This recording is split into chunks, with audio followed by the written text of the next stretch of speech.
बच्चों कैसे हैं आप सब। हम आपके लिए लाए हैं बिहार बोर्ड मैट्रिक परीक्षा 2024 में होने वाले एग्ज़ाम के लिए साइंस का बहुत ही महत्वपूर्ण क्वेश्चन जो धातु और अधातु से संबंधित है। तो चलिए हम शुरू करते हैं। प्रश्न 1 है, निम्नलिखित में से किस धातु को चाकू से काटा जा सकता है। तो इसका सही जवाब होगा मेरा सोडियम। और ये ऐसे भी रह सकता है संकेत में भी। सोडियम का हो गया Na, हो गया, कॉपर का लोहा का हो गया Fe, सीसा का होता है Pb।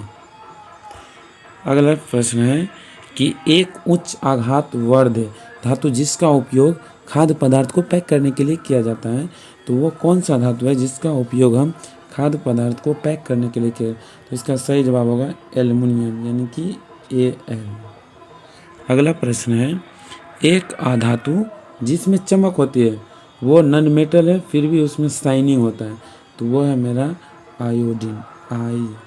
आयोडीन जिसमें चमक होता है वह अधातु है। वह कौन सा अधातु है जो विद्युत का सुचालक है। अधातु है पर विद्युत का सुचालक है, तो वो है मेरा ग्रेफाइट, ऑप्शन ए ग्रेफाइट। अगला प्रश्न है, धातुओं के ऑक्साइड होते हैं, तो धातुओं के ऑक्साइड होते हैं क्षारीय। धातुओं के ऑक्साइड प्रायः कैसे होते हैं, क्षारीय। इसमें टाइपिंग में गलत हो गया, ये इसका सही जवाब होगा बी। इसका सही जवाब होगा बी यानी कि बेसिक। और यहीं पर पूछे कि अधातु के ऑक्साइड कैसे होते हैं, तो अधातु का हो जाएगा अम्लीय।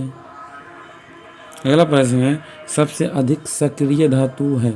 सबसे सक्रिय धातु है पोटेशियम यानी कि के। अगला सवाल है कि कमरे के ताप पर द्रव अवस्था में रहने वाली धातु। कमरे के ताप पर द्रव अवस्था में रहने वाली धातु है पारा, Hg।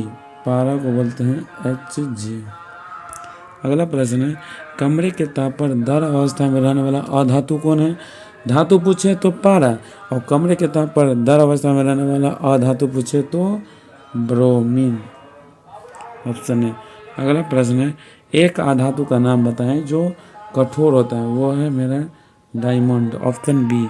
अगला प्रश्न है, कौन सा धातु जो द्रव अवस्था में पाया जाता है, ये हो गया पारा, ऑप्शन बी। पारा का संकेत Hg होता है। वह कौन सा धातु है जो ठोस अवस्था में पाया जाता है। अधातु जो ठोस अवस्था में, तो ये मेरा हो जाएगा हीरा। अगला प्रश्न, अधातु के ऑक्साइड होते हैं, तो अधातु के ऑक्साइड प्रायः होते हैं अम्लीय, ऑप्शन ए। अधातु के ऑक्साइड प्रायः होते हैं अम्लीय यानी कि एसिडिक। और धातु का पूछे तो बेसिक। धातु का होता है क्षारीय और अधातु का होता है अम्लीय, याद कर लीजिए। निम्नलिखित में से किसको पीटकर पतली चादरों में परिवर्तित किया जा सकता है। तो जिंक को पीटकर पतली चादरों में परिवर्तित किया जा सकता है। अगला प्रश्न है, निम्नलिखित में से कौन सा कथन सही है। तो सभी धातुएं तन्य होती है, ये बात 100% सही है। निम्नलिखित में से कौन सा धातु नहीं है। तो सल्फर मेरा जो है वह धातु नहीं है, बाकी सब तांबा, एल्युमिनियम, लोहा ये सब मेटल है। कौन सी धातु विद्युत की सबसे अच्छी चालक है। सबसे अच्छी चालक है वह है मेरा चांदी, और चांदी को संकेत में बोलते हैं Ag। अगला प्रश्न है, धातुओं का वह गुण जिसके कारण उन्हें पीटकर शीट में परिवर्तित किया जाता है, वो गुण कहलाता है आघात वर्धनीयता, ऑप्शन सी। अगला प्रश्न है, धातुओं के किस गुण के कारण उनके तार खींचे जा सकते हैं। लचीलापन यानी कि तन्यता, ऑप्शन ए। अगला प्रश्न है, इनमें से कौन ठंडे जल के साथ तेजी से अभिक्रिया करता है। सोडियम यानी कि ऑप्शन सी, जो ठंडे जल के साथ बहुत तेजी से अभिक्रिया करता है। अगला प्रश्न है, ऐसा धातु जिसका उपयोग पेंसिल के लीड बनाने में किया जाता है, वो है मेरा ग्रेफाइट, ऑप्शन बी इसका सही जवाब होगा।